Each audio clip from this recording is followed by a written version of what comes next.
Psalm 137 is a psalm of lamentation.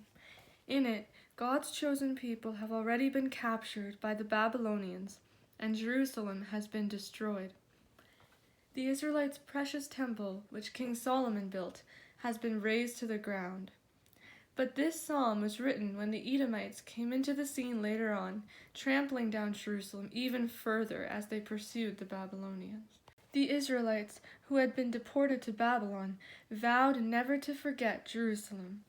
"If I forget you, O Jerusalem," goes the psalm, "let my right hand wither. Let my tongue cling to the roof of my mouth if I do not remember you." Undoubtedly, they still remembered that horrifying day. They could still hear the roaring chant of their enemies against their beloved city, the city of God. Tear it down, down to its foundations. They could still vividly see all their own children being dashed against rocks and cruelly killed.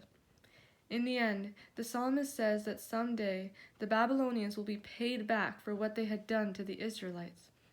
"Happy shall they be who take your little ones and dash them against the rock," he declares. And so, in the midst of their enemies, they grieved in a strange foreign land. "By the rivers of Babylon," the psalmist begins, "there we sat down, and there we wept when we remembered Zion." They wept over the destroyed city of Jerusalem and its magnificent temple. They wept over the loss of loved ones, over the march from Judea to Babylon, over the loss of almost everything they owned.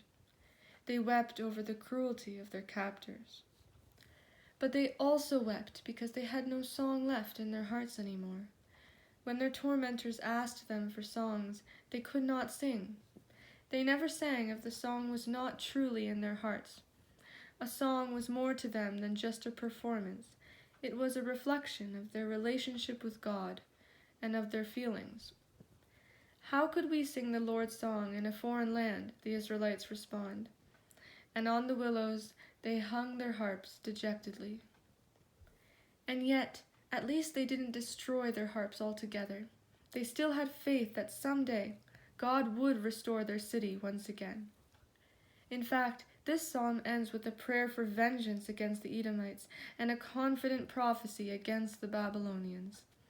So we know that the Israelites had not completely lost their confidence in God, and they never went into utter despair. In the end, all of them were still sure of one thing: God was on their side.